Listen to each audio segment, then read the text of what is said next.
This is ridiculous. You can't get anywhere quick on a unicycle. Surely, just by maths. No, I'm not having it. Jump on my bike. I've just ruined your life, haven't I? Yeah. So sorry about this. Back with the interview. What was the question again? Could never be on GMTV, ever. I think my favourite part... No. That was beautiful. I can't. That was beautiful. Sorry, don't clear up. I think I've said it's just nice so many times. It's just nice. It's nice. It's just nice. It's really nice. It's nice. It's nice. If someone's got a new bike, you want to see the new bike, you want to see the new bits. Do you touch them? Do you stroke them? Do you enjoy it? It's childish. Don't put this in, please. What's the question again? Riding fixed gear, to me, is life. Pain. Nah, that's great. Now I feel like a prick because you're both waiting for me to say it. Yeah, cheers. Trying to have an interview here. Still can't think of anything. Fixed gear is... Just pop it out there. We've got to get it done, haven't we? Fixed gear is hench, mate. This is the most painful one you've done, isn't it? I need a poo. Everyone can relate to another's poo, right? I think fixed gear is... Is that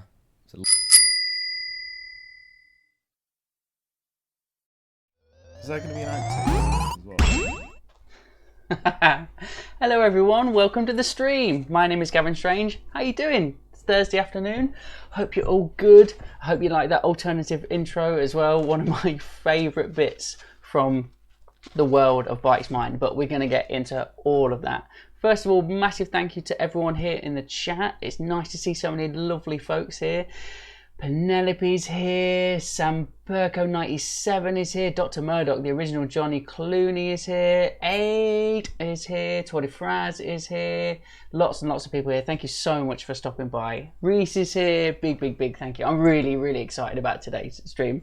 But before, I just want to give a few little shout outs to people. So Golden Fortress, who is often here in the chat, and he's a friend of the stream, he sent me this awesome print that he has had made recently, and this is his work. He's awesome, and he did a little Project Toy nod.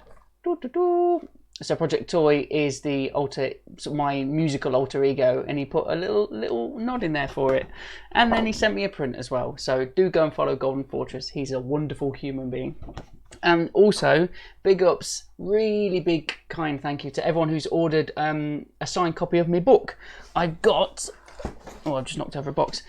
I've got all of my goodies here now, so I've got some little lime green bags. I've got Rick at Ripe Digital to print me out some nice stickers. I've got my little special comp slips and everything. So I've got all my little things ready to go. So massive thank you to people who have ordered one of them. It's mighty kind of you. Thank you very much. So yeah.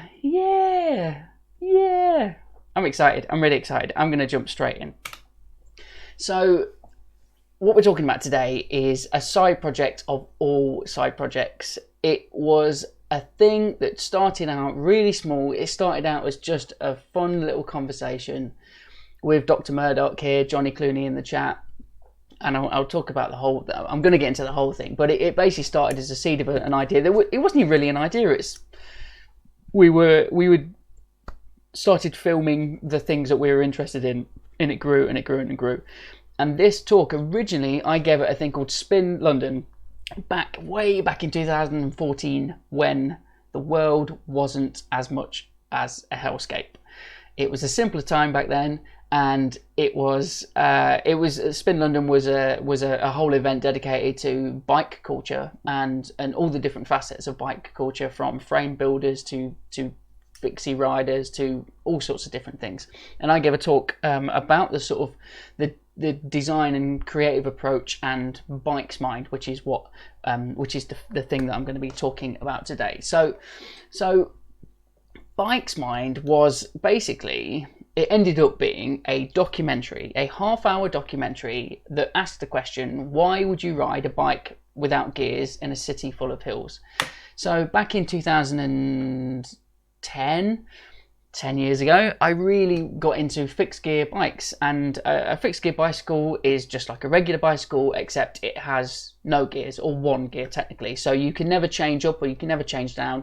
What you've got on your cog that's what you ride with, and it's great. What that means and what the benefits are, and the film really was about exploring why people gravitated towards this sort of quite primitive bike, really, and it's fine when you're riding on the flat because you don't often need any, different gears. Once you're going, that's fine. But as soon as you hit a hill, then sometimes gears are your friend because it means it's a bit easier to get up and all of that sort of stuff. But yeah, there was this big boom of people just loving fixed gear bicycles and the simplicity. And the other thing, because they were so simple, and they are so simple, is that you can customize them very easily. There's not an awful lot to get wrong. There's not an awful lot to maintain.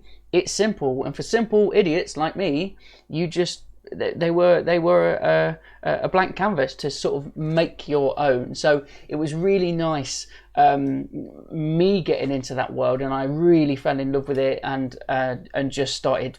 It was akin to skateboarding. There's a lot of people who were just into the, would collaborate and hang out. Oh, a Knight's Temper. Thank you very much for the follow. Thanks for stopping by. Cheers. It was just people getting into it for the same reasons, the same sort of, the feel of skateboard culture of just, there was no right or no wrong way. There's no right or wrong components that you should or shouldn't have on your bike. It's totally up to you. Everyone was doing it differently. And at that time of just getting into these bikes and loving riding around the city, riding up the hills were a challenge. They were a big challenge. You basically just have to dig in and just power through to get to the top, and more often than not you feel super sick when you got to the top, especially Bristol is full of pretty gnarly hills. It's not San Francisco level, but it's pretty solid, and so that kind of made it a badge of honor that you were proud that you were doing it, you were giving it a shot, you were putting the effort in to climb a hill to get around the city. And basically, I don't think you have to be into bikes to hopefully take something away from today's stream, because really this is about when projects just go so far beyond what you originally intended, and to just run with it. None of this stuff was originally planned. Really, how making a film about fixed gear bikes came about was, I told Johnny, and so Johnny now lives in the Midlands, but he was living in Bristol at the time. And Johnny's one of my oldest, closest friends. We were mates at college and basically just started making films, and really bad films together. And we've just been best friends ever since. I was telling Johnny about this thing that I was really into, fixed gear bikes, and Johnny liked riding his bike, and we'd previously made skateboard films together, skateboard and art films together, and he saw the same value in this culture as we did with skateboarding and art, that there was a creative culture, and he was intrigued by it as well, and so we just started sort of filming the weekly nights that we would just go out on our bikes, of which there was, to begin, there was just me, my friend Danny, and my friend Louis, and my friend Alex, and Alex got us into all of it. So just four of us would ride around, and then we started seeing that thing growing and more people, and so I think that just thought, oh, let's start documenting this. This is just an interesting space.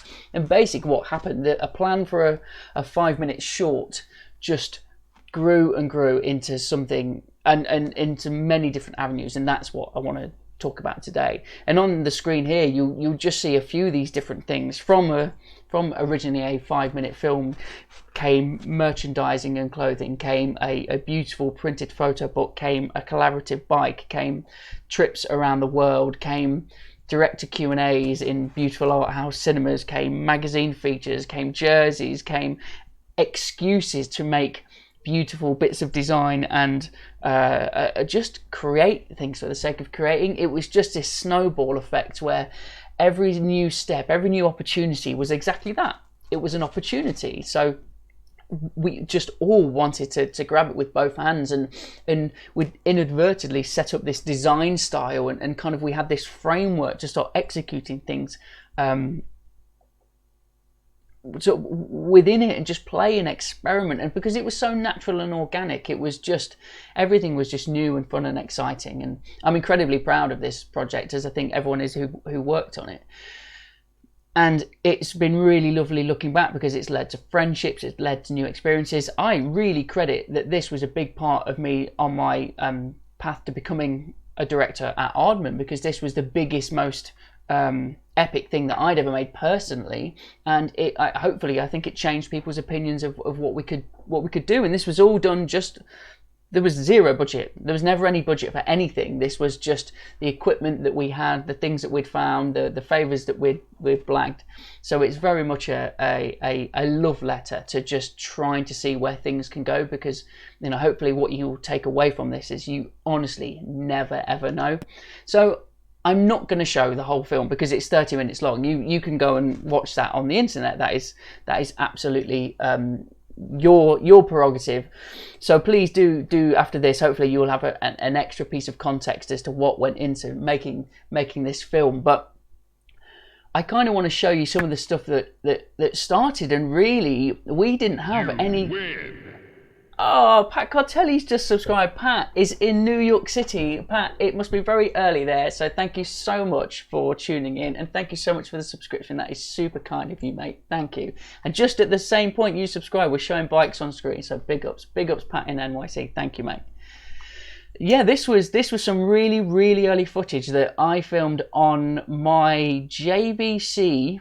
Johnny might be able to help me out here with what it was called. JVC Ediro or something like that. It had a funny name. It was a HD camera. It was a 3-chip camera that didn't have interchangeable lenses. This was just I think an adapter I stuck on the top. It wasn't, you can't swap the lens out. I think I just plonked it on the front, but it was just a bit shaky and wonky, and I was just trying to capture everything at the time, just trying to just build up a bank of footage. Again, there was Ediro, that's it. Dr. Murdoch in the chat says Ediro. Yeah, JVC Ediro. It was quite small, it was quite light. Well, it was quite kind of chunky, but it was, it filmed HD. This was the big thing. Johnny and me were really excited about this new thing that you as a consumer could shoot in HD. This is pre-iPhone, pre that quality camera, pre-DSLRs that were affordable to regular oiks like Johnny and me. And so yeah, we were just absolutely filming everything and anything that we could, hence why this footage is all shaky cam and janky cam. But I think because what we took away from it, because the people were there, so there was yeah, Johnny points out that, and this is technically HD. I mean, this has been through lots of compression. We've had to dig through external hard drives to find all this stuff, but it's not that good quality. So it's the pixel count must have been HD, but it must have been a very low bit rate or something like that. But either way, we were stoked. We were looking at this, we were stoked. It was HD, and we were capturing people. Everyone had passion for this new interest, this new kind of hobby, I guess. And so that was really infectious. So there was lots of meetups going on. Lots of people were organising different races. I think this might have been a Helicat race, I think, and this is riding up some of the steepest hills in Bristol, and it's just savage. It's really, really horrible. But these things were being organised by an awesome community all the time, and so we were constantly trying to just be there, be in that space, be around these people, and just kind of capture what was going on. And then things just got a little bit more ambitious, and we started sort of trying to figure out camera mounts. So this was my very first test. This was my, rest in peace, this was my very first custom fixed gear bike, Liberace 1. I haven't got time to tell the full story of Liberace, the saga of Liberace, my bike. But this was my pride and joy, hot pink with gold wheels. It was us trying to sort of work out, can we get interesting camera angles? Again, this was pre-GoPro as well, so we didn't have small easy things to fit on fisheye, so we were sort of duct taping and mounting these cameras to our setup to see what we could get. But again, what was lovely, every stage of this, we'd get the footage back. Looking back now, of course, you've got this mad fisheye barrel distortion on the edge and all of that stuff, but back then it was just every single sort of step unlocked a new piece of excitement, unlocked a new bit of energy where you thought, oh my days, amazing. It just pushed us forwards.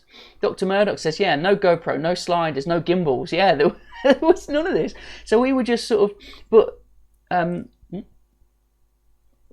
we were just stoked because, you don't know that you have access to that stuff. We knew of sliders and action cameras and gimbals, but they were you know, if you wanted a gimbal, you would need to go and spend 50 grand on something. You know, there was just, it was just whatever we could get our hands on. Bell 13 says, were you running no brakes as well? I was running no brakes. Yes, which is a choice. So fixed gear bikes have no gears, and it's up to you how you if you have brakes or not.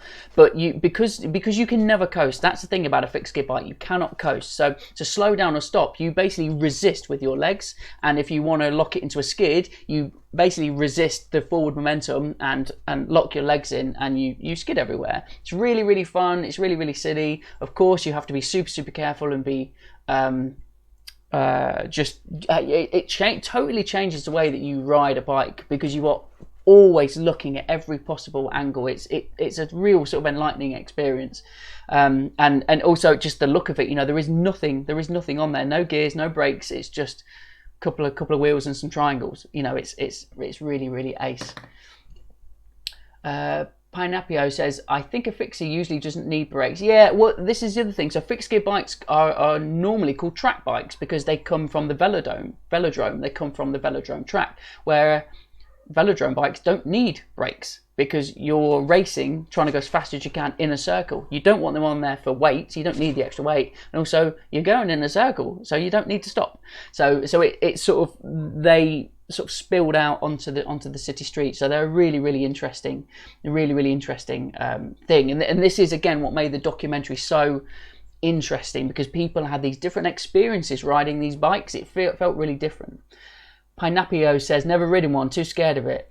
It is weird. And when you first start riding, it'll kick you up because you can't coast. Your legs are, you always have to pedal, always. It is quite strange, but once you get used to it, you'll never go back, honestly.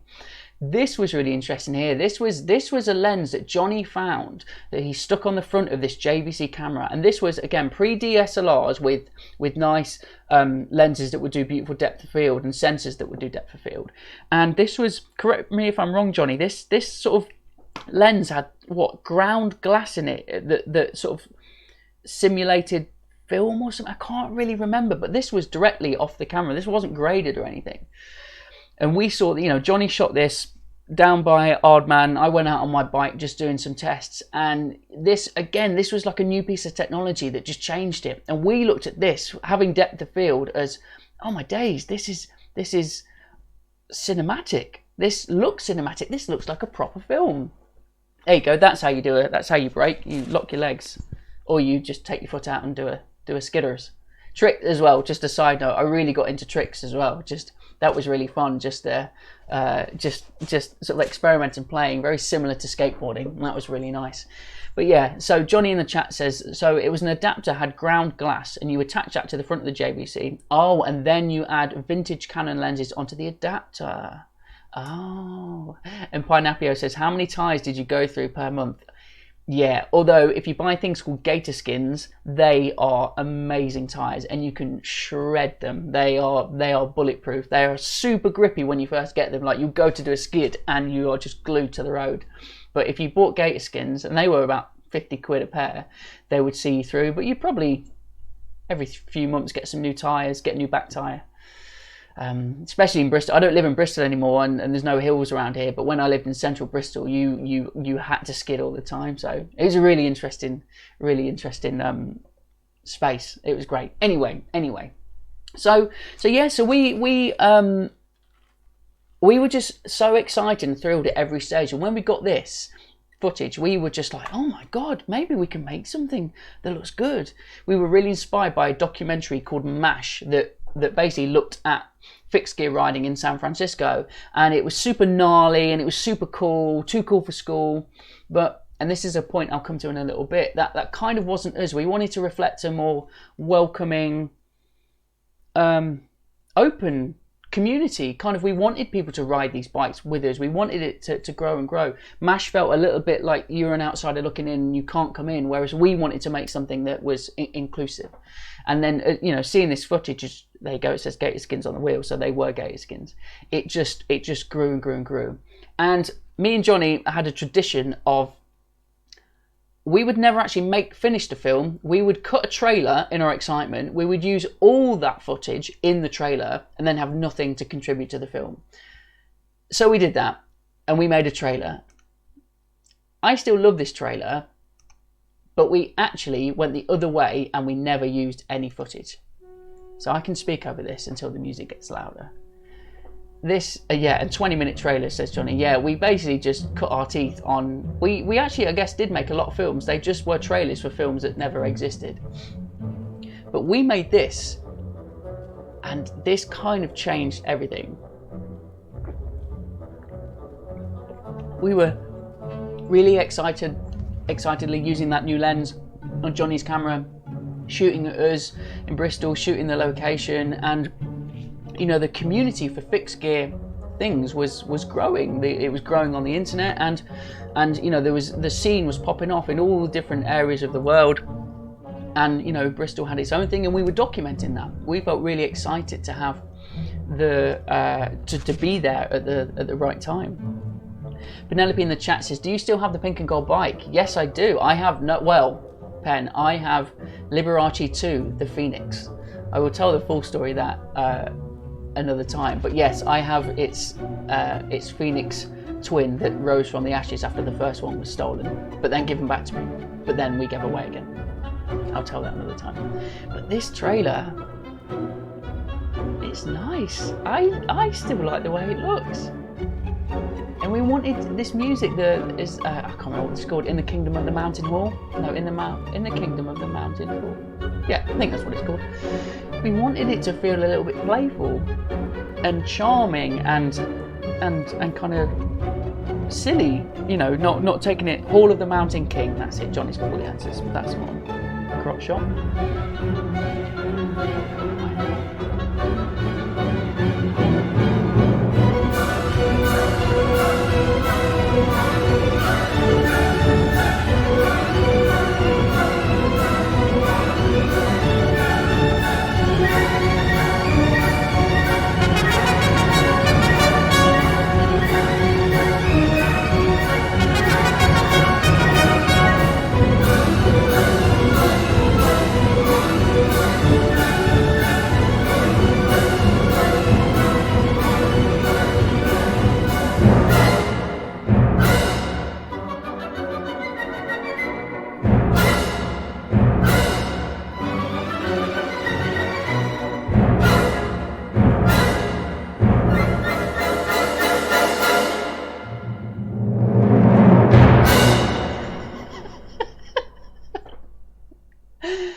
I feel like a champion. That was Cookie at the end of that. A lovely human being called James Cook, who's just the smiley, sweetest person on the planet. And he properly ate crap when he was sliding doing skids. So good. But that trailer, I love the energy of that trailer. I think it's great. I mean, the only reason we didn't pretty much use any of that footage because in between finishing that trailer, we both, Johnny and me, could afford to buy the sort of new Canon 550D, and I've talked about this in previous streams because that was the first affordable camera that you could use that would shoot HD footage with beautiful interchangeable Canon lenses. You could have beautiful depth of field, like what we were using there with the JVC adapter, but you had the flexibility of lenses was a lot better. I think it recorded longer, the quality, it was just better in every single way. And that was really, really exciting for us. And then it was, hang on, that's a proper trailer. That was the start of it. We had a name, it was called BÖIKZMÖIND. And the reason it's called BÖIKZMÖIND is if you say it in a Bristolian accent, it's just very Bristolian. Just boiks, isn't it, mind? For a play, boiks, mind. People add mind on the end of a lot of sentences in Bristol. It's just a regional dialect thing. Just, how you doing, mind? And so, just boiks, isn't it, mind? Boiks, mind. Take the comma out in the middle, smash them together. Put some umlauts on the top, though, and then all of a sudden it looks like an arty, Swiss, fancy documentary, not just a silly film about a bunch of idiots riding silly bikes in a funny city. So it's quite nice, sort of almost having an alias, an alter ego of what what the film was. You know, BÖIKZMÖIND, hopefully the branding, and we'll get into the branding, looked a bit more contemporary and modern, and hopefully sort of give it a different attraction. So maybe people were intrigued with, oh, what's this BÖIKZMÖIND? Or people could never pronounce it, which was also super fun. It was nice, it being a passion project, and it didn't matter that people couldn't pronounce it. They maybe saw the logo. It was quite fun. It was kind of fun for all of us to have the control and make something, because it was just a passion project. That I'm impressed. No way! Tour de France has cheered 100 bits. Oh, Tour de France, you are awesome. You are awesome. Thank you so much for stopping by. I'm sorry you can't see the whole thing. Definitely catch up on it later. Thank you for the bits. That's very kind of you, man. Thank you so much. Yeah, and it was just it began, that trailer, that first trailer cemented, right. And also, for this first time, Johnny and me were thinking, well, we better make the film now. We've made a good trailer and we got a really lovely reception because we were part of this community that was growing and growing, and this film sort of represented all of us. You know, the pressure was on to make something. But we started shooting, and then we made a proper trailer, and I'm going to show you the proper trailer, the one that's actually a snippet of the film. It's actually the first section of the film that explains what a fixed gear bike is, and we loved it so much as a sequence that we thought this is the best type of trailer there is. So hopefully this trailer will explain everything you need to know about fixed gears. Let's go.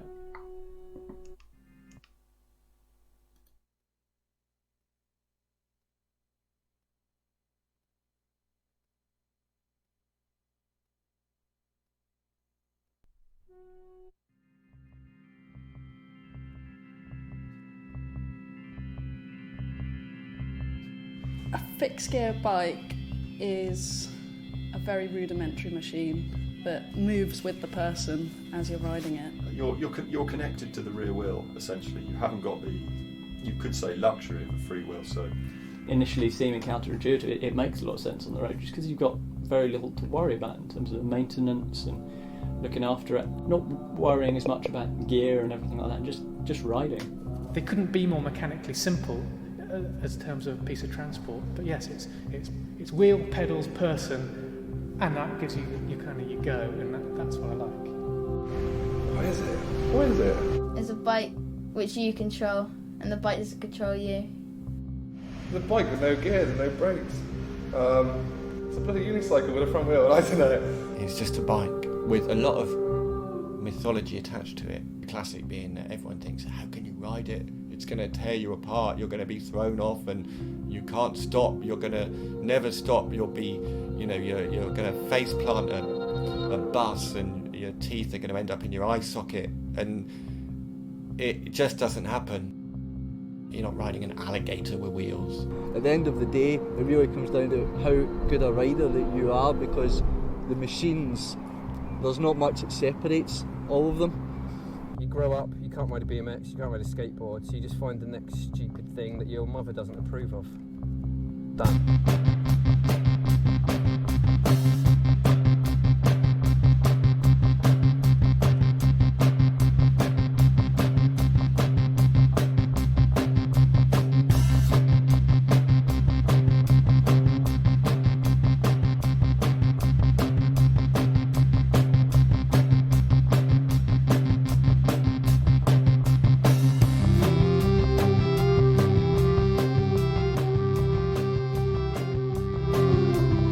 There we go. That was seamless, wasn't it? Sorry, I got all mixed up with my slide presentation.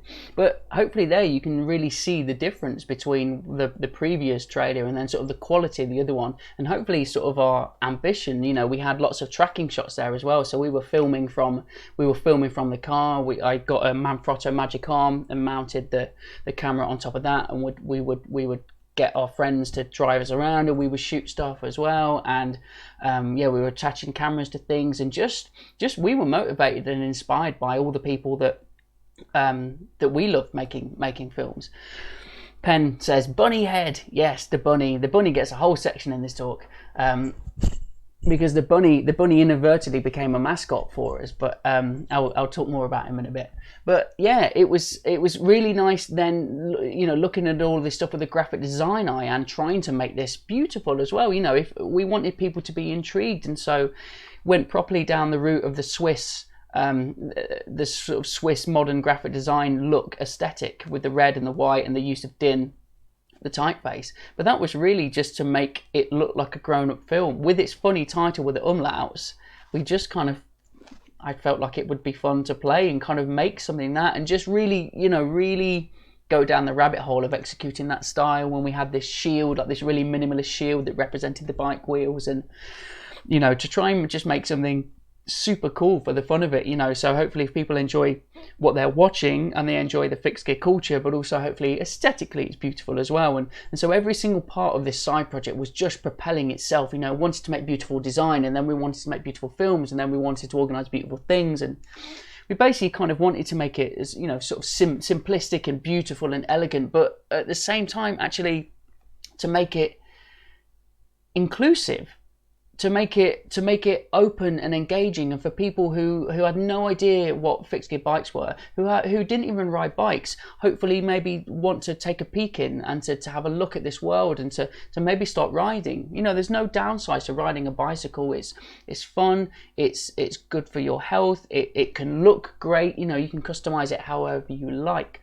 So it just felt like we like I say, we loved what MASH and the other documentary Pedal did, but we wanted to make our version that was inclusive for people. Now, I'm going to skip right to the end of the film. This isn't a talk about making the film. The film, we finished it. It took an awful lot of work and took an awful lot of energy, and maybe one day I'll do a stream dedicated to how we made it. But this is really about kind of what happened with the start of the side project. So we finished the film. It took about 1.5 years on and off because we were doing it as passion projects, and I managed to get the Bristol City Council to let us screen the film on the big outdoor screen in the centre of Bristol at Millennium Square.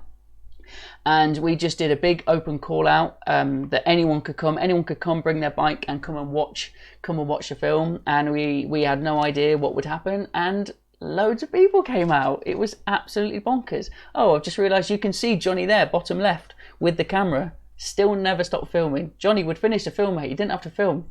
Take it easy. Give yourself a break.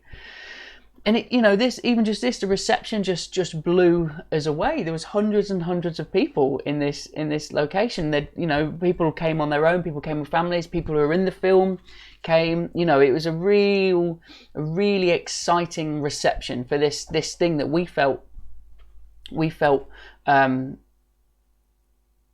we had no clue really. And Johnny just said in the chat, I remember being super nervous before this because of not knowing who would show. Yeah, absolutely. I remember really being sick to the pit of my stomach. I gave a little speech just underneath the screen with a megaphone, just to say thank you to everyone. And I remember feeling so nervous. I think as well because we'd made this film that was a reflection of the culture and the people that we really became really close friends with. We wanted to feel like we were representing them rightly as well. This was the first time they had seen anything. I think we showed them the trailer, maybe we sent them a link to a sneak peek, but it was all a surprise. And this was mine and Johnny's biggest film we had ever made, you know, a 30-minute documentary. Arguably now, as filmmakers, we'd probably make it 10 minutes. That's the thing about being a better filmmaker, you just learn to cut. But, you know, we wanted to make this. It had different sequences, it had different things. Oh, Pat, you gotta go. Long live passion projects. Thank you, Pat. Thank you for swinging by, mate. And thank you for the subscription. Thank you so much. It was yeah, it really meant a lot to us, but it worked, and it worked bigger than Bristol as well. And soon enough, we started having invitations for people if they could screen the films themselves as well, which was bonkers. So we had it out in Singapore, which was incredible. We had it out in Santa Isabel. I don't actually know where that is. I'm not quite sure, but they did it. And what was great, we'd created this design, you know, I kind of made an asset pack, like a style guide system, and people were using it. We had it in the UK, we had it in Cologne, you know. This thing just started growing legs, and I think hopefully, and trying to dissect what the lessons were, you know, we'd made something authentic to us. We'd made something hopefully authentic to the people that were a big fan of this culture, and hopefully authenticity speaks to people. But this was never the plan. It was just, we want to make something that documents the interesting things that are happening. But again, every time something like this would happen, we would just get more and more excited because. And Pinapio says, I love that people were actually using the brand guidelines. I know, right? Look at these two posters. Manchester and Leeds. Absolutely beautiful. Really gorgeous. They used because on all of the design I had like used basically red and the multiply effect. And flipping amazing. You know, it just looked absolutely beautiful. So this was just absolutely blowing our mind that it was just growing and growing and people wanted to see it. People wanted to screen it. Nice. Good use of the umlauts there, Pineapple. Thank you very much. Yeah, and it just was part of this world. It was starting to become part of events as well. So a big part of the fixed gear culture was normally you'd have some sort of crazy bike race, and then there would be like everyone would go to the pub and watch something or screen something. I've only just noticed there's a quote in the top left of that poster that says, "The film is so good, there was nothing wrong with it at all, apart from that it should be longer." That's amazing. That is amazing. I can't remember that. That's absolutely bonkers. It had a screening in Columbus, Ohio, so it made it to the States.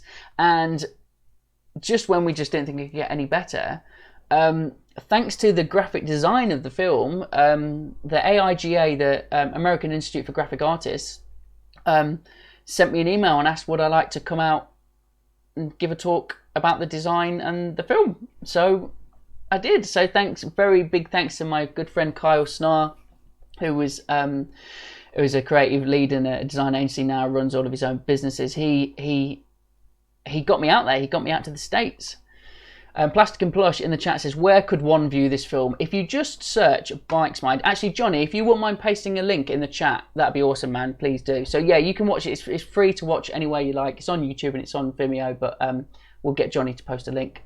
So yeah, so then all of a sudden, without any sort of thought, in Salt Lake City, and it was just a wonderful experience to talk to these strangers, you know, halfway across the world, talking about this funny film we made with people with funny accents, riding funny bikes.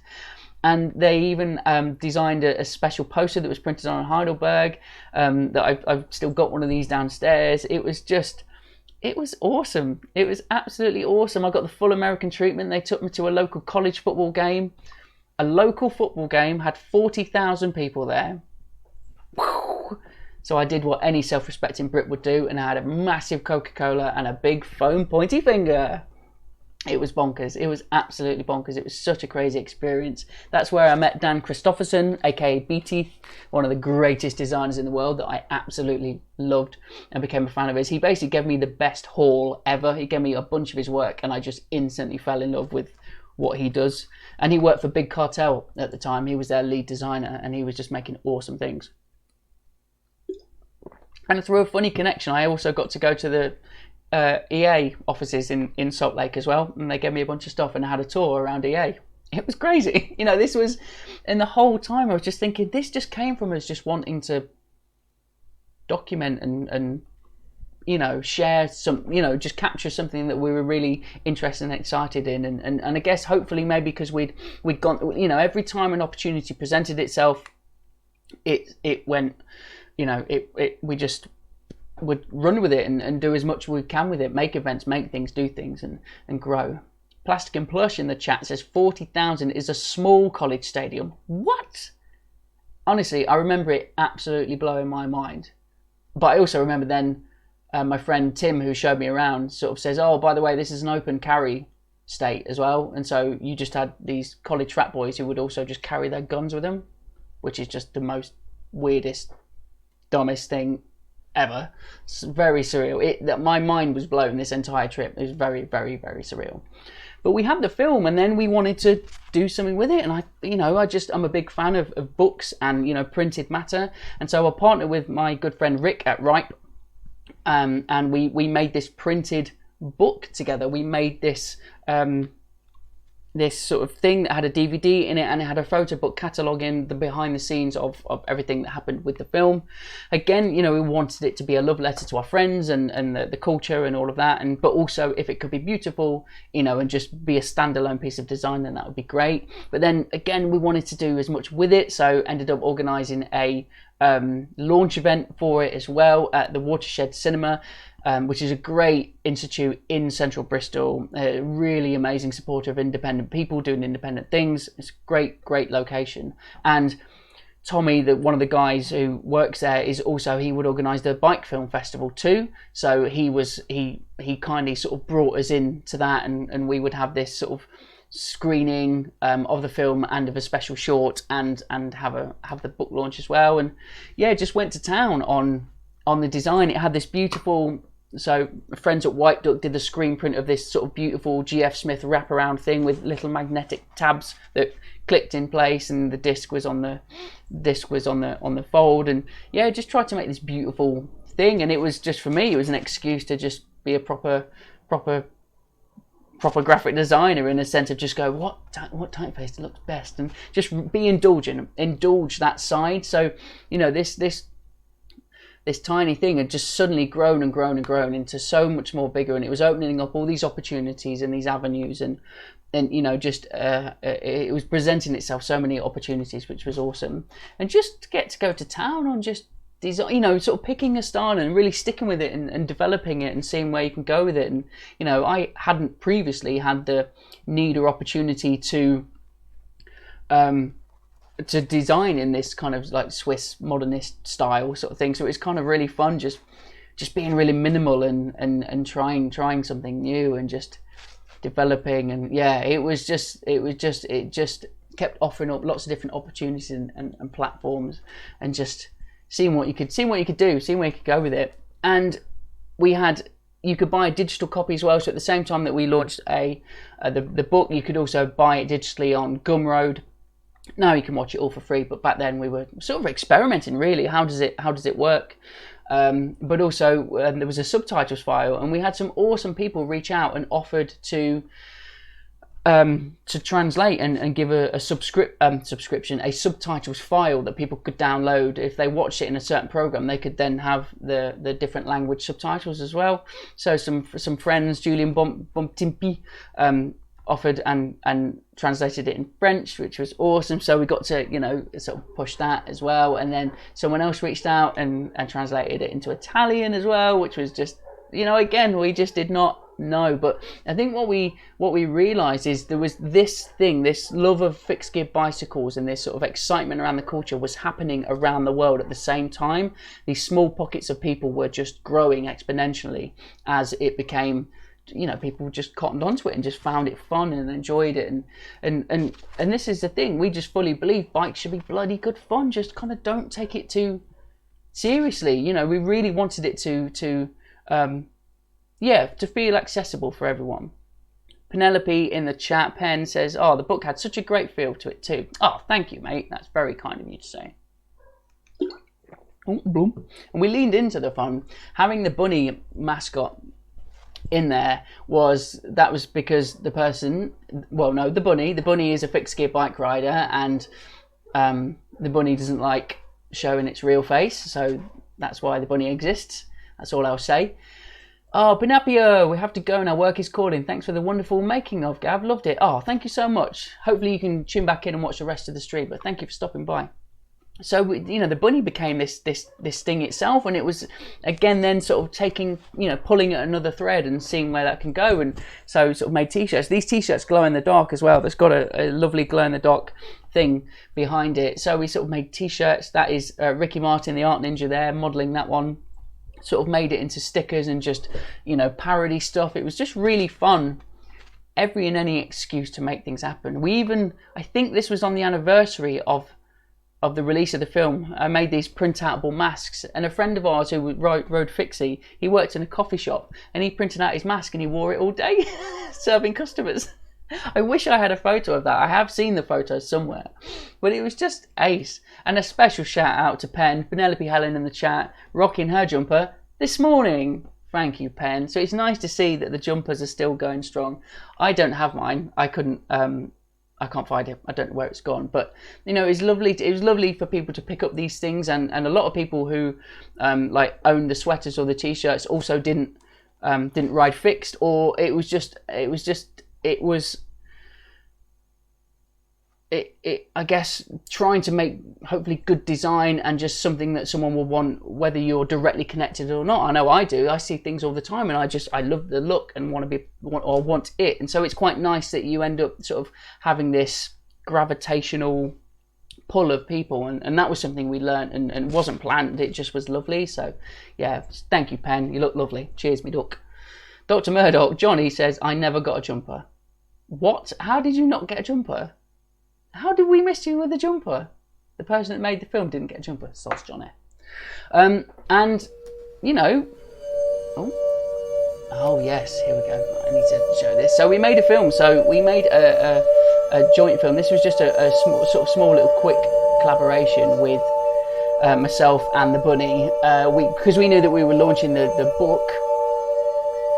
We were launching the book at the cinema. We also thought, well, we're going to the cinema. We need something else to go with it. We need to make a film, and so me and the bunny got together, and we made a film together. Just a little short film, a tale of the bunny, a tale of what the bunny gets up to. Oh, Pen says it still glows in the dark as well. Yes.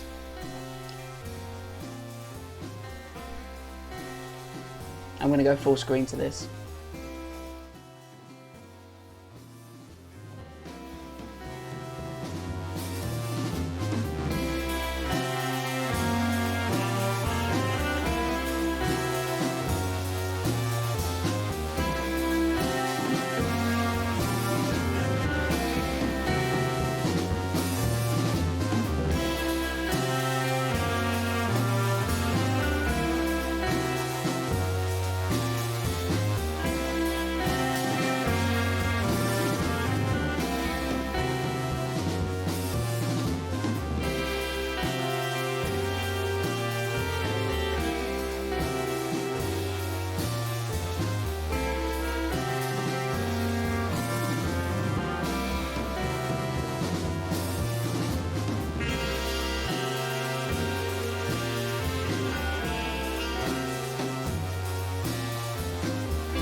When I look up from my pillow, I dream you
looking back at that now, like that's so wonky as a film, and that is just quite bad. But you got to learn from these things, haven't you? You've got to learn. You've absolutely got to learn. I would do that so differently, but you know, we made that to celebrate the life of the bunny, and yeah, we burnt it so the bunny is gone, and so every year we RIP to the bunny. We never forget. We never forget. Poor bunny. Poor. But that was super fun. We went to a friend's farm to burn the bunny. It was that was an awesome day. So then there was a thought of the sequel. Like, what do we do? How do we follow that? You know, how do we? Yeah, I guess what do we do? Where do we go from there? And so we started working on something in secret and really started hyping it. Really started hyping things up and to try and get people excited and not give much away this time. And we started to get a little bit of buzz online, which is really exciting. And then we says, right, we're going to actually show the first trailer the start of April. Get ready. I think it was midnight. I think we dropped it the start of April at midnight or 12:01, and getting people ready, and this is what we did.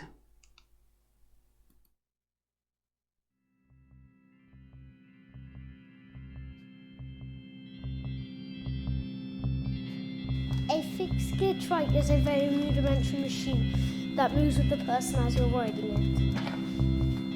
You're connected to the rear wheel, essentially. You haven't got the, you could say, luxury of a freewheel. Initially seeming counterintuitive, it makes a lot of sense on the road because you've got very little things to worry about in terms of lateness. Don't worry about gear or anything, just ride the bike.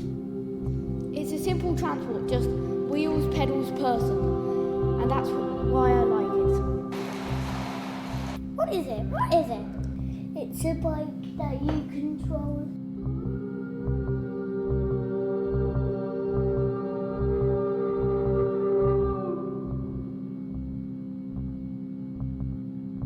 And it doesn't control you. It's a unicycle with 3 wheels. I don't know.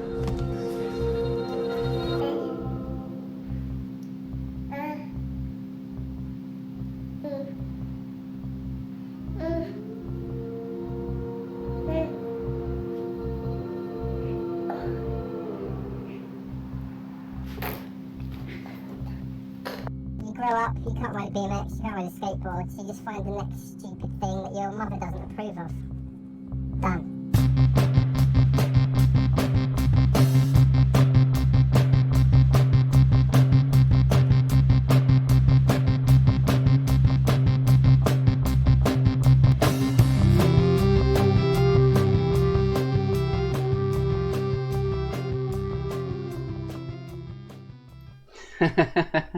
So it was 1st of April that we did that, dropped it, and basically we did a shot-for-shot remake of the original trailer, but with kids instead, and we called it Trike's Mind, a little bike mind called Trike's Mind, and loads of people got the joke, but one person was super annoyed. I think it was a younger guy, and he sent me a message saying, I stayed up really late. My mum let me stay up late to watch a new trailer because it dropped at 12:01. And he was like, what the hell is that? So yeah, I love that. It was really good fun. And so here on the set at the top, the second one from the left, that's Bex, and that's her son. So it was really nice having people and their kids. So on the right, that's Merlin from Auburn. That's Merlin's son. You know, it was really nice having that link, which is really nice. Just totally fun, totally silly. Right. I'm going to speed up a bit now because I know you all probably need to get back to work, so I'm going to rock it through all of this. So here's a fun fact. I'm actually crap at riding a bike, but I'm pretty good at eating crisps. Crisps? Chips. I am banging at eating crisps. I probably eat more crisps than I do chips, actually, because crisps are the greatest thing. Anyway, I digress. And started, because I like riding bikes, but not for a great amount of time and prefer chips, just started organising a weekly bike ride, Chip Shop Thursday, Chip Shop ride, where we would just ride our fixies about 20 minutes and then go, that's enough of that, and we'd go and just get chips, and we would just start to basically alternate it around the different chip shops of Bristol, and we started getting a really nice crew. It was you know, just people also it wasn't about being a cyclist. It's just about riding a bike and kind of trying to make a bit of a distinction between what a cyclist is and just being a bike rider. Really, just it's casual, it's a hobby. There's no, you know, because like any subculture, there can be real snobbery. And like the film, like with BÖIKZMÖIND, we didn't want it to be snobby. So we just tried to make it quite casual and fun. So the chip shop rides were just a fun thing, and started to try and make, you know, events out of that as well. And so, you know, we've been doing it a year. We had a special little birthday, and we had little birthday chips, and just trying to, you know, just, it was nice that it was just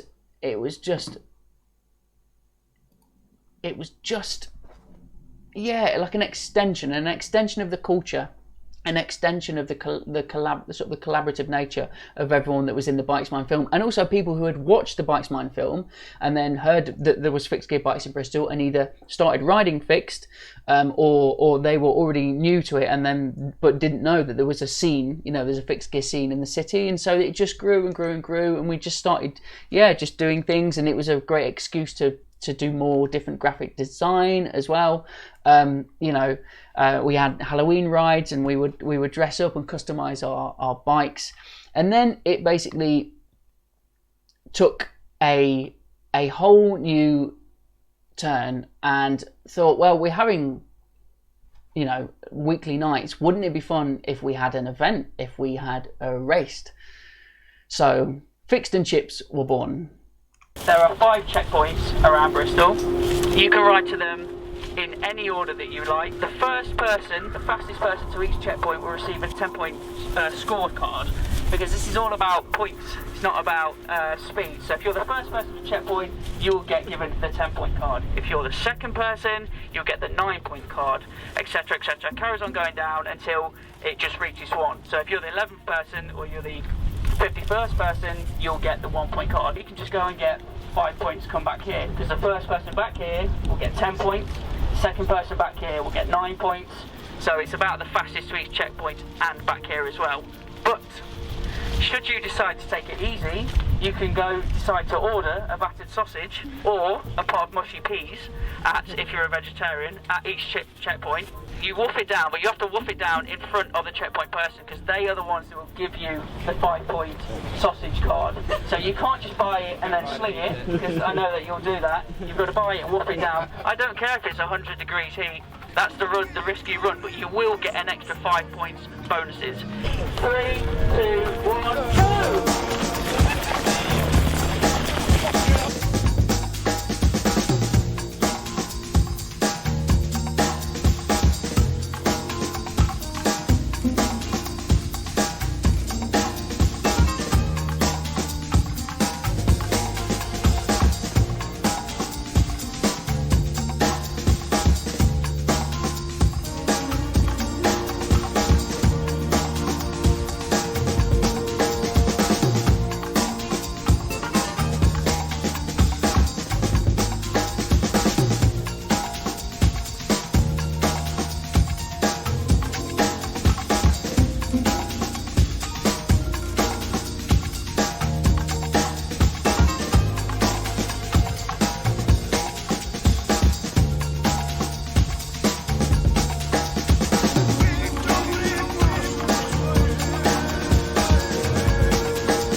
Fuck.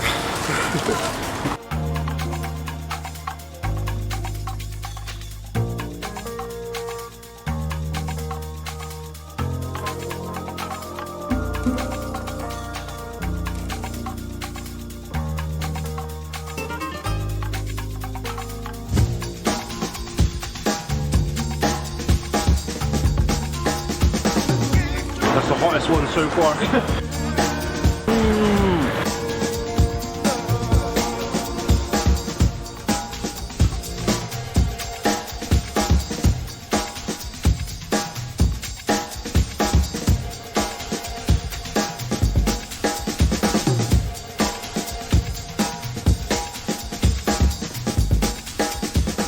have a trophy for the first place lady. It goes to number 40, Lucy.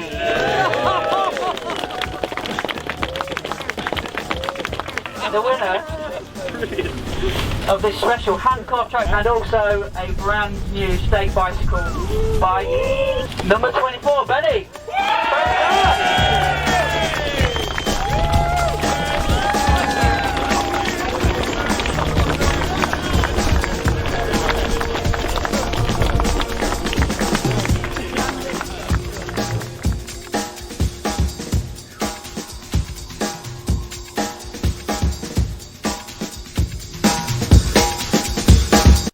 There we go, that was Fix and Chips. It was absolutely bonkers. It was a race around Bristol, and the emphasis was not on speed, it was on points. And you got more points for the more battered sausages or mushy peas that you ate. And some clever sausage worked out, because obviously they're super boiling hot whenever you get them from the chippy. And obviously you're wasting time if you're eating, if you're waiting for it to cool down. Someone realised that if they brought their bottle of water clipped into their bike, as soon as they would get their battered sausage, they would dip it in the water bottle and eat it. All these people working out disgusting tricks to win. It was bonkers. So we had nearly 80 people race in Bristol, and it was kind of crazy. I didn't do any health and safety. I didn't ask anyone. We just did it. I would not do this now. I'm just saying I would not do that now. 8 years ago, I was a different person. But I just didn't really think to check. Well, I didn't think anyone would turn up. But we had 80 people riding their bikes around the city. It was absolutely bonkers. And we got to go to town with it. Got to do all of this graphic design. We made special t-shirts for the winners with little chip pocket tees. We had this hand-carved trophy by my good friend Tom Milner, who hand-carved these 2 trophies for the 2 winners. We had all this beautiful print work done by Ripe Digital. We had these points cards down the bottom, the 5 points for the battered sausage, 10 points for where you came in the race. We had these t-shirts for everyone that took part in the race with a quote from the Bike's Mine bike. We got State Bikes involved, who gave us a brand new state bike and had custom graphics put all over it, so it was a special winner's bike. We had a special website built for us by our good friend Ben, who we had this beautiful big interactive site where we had all of the information on it. We had all of these lovely photos taken by loads of brilliant photographers, and it just was absolutely fantastic. It was a crazy day that went without incident, apart from our friend Andre, who did ride into the back of a parked car. Apart from that, everything was great. And then we thought, oh God, well, what do we do next year? I want to make something bigger and better. Let's make something bigger and better. See what we did there? See what we did there? So it was an excuse to just really absolutely run with it, just to go bigger and to go better, and to extend the graphic design. And we'll do more t-shirts, we'll do more graphics, we'll do more things. We had more collaborations, we had more prizes, we had more product, we had more things. These are D-lock holders on the left, where with a beautiful embossed 2 in it, where you'll put that on your belt, and that's where you would put your D-lock bike. We had an even better bike given to us by State. They gave us this super lovely new Contender bike, which is absolutely gorgeous. We were really going to town with it. We even got my wife to make this handmade chip and chip fork, solid gold and solid silver necklace, and just the buzz around all of it was really exciting. The people who had ridden previously were really excited to race again, and we had new people coming on board, and it was getting bigger and bigger. And then it just thought, what could possibly happen next? This is so exciting. I got a tweet from the police. I didn't think the police would just tweet you. It turns out they can just tweet you. So I double check again that this isn't a hoax, and no, it's not a hoax, it's actually really real. So I call the number 101, and then they say hello. I can't remember what they said. Hello, police. And I say, hello, can I speak to Inspector Martin Rowland, please? He's just tweeted me. And I vividly remember the person who was manning the call say, sorry, the inspector has tweeted you? Yes, he tweeted me about something, and he says I need to call him. And she puts me through to this inspector, and he says, hello, I believe that you are organising a bicycle race around the city of Bristol. I says, yes, that's right. And he says, and you don't have any, you haven't, I can't remember what the words were, but you haven't filled out any forms, you haven't done any legalities, there's no health and safety, you've done any insurance, any liability? No. And to full credit to him, he was very calm and he just said, look, I'm not telling you you can't ride your bikes around the city, but I can't not promise you that there won't be officers around on the day that you want to run this race. He basically said, look, this is up to you and I'm not telling you you can't do it, but if you do it, we're going to come down on you, you moron, because you can't just let hundreds of people run a race around a busy city on a Saturday, on a busy summer Saturday. So I very smartly called it off. At this point I was working at Audible by this time, and I thought I can't be liable for if anything went wrong, God forbid anything went wrong, and again, that's the naivety of youth, isn't it? It was like, oh, it'll be fine. Now I would never do that now, because I just wouldn't want anyone to be hurt, but I just didn't think about it. I thought everyone's smart, they can look after themselves. And so Fixed and Chips 2 never happened, sadly. The Popo shut us down. We never got that far.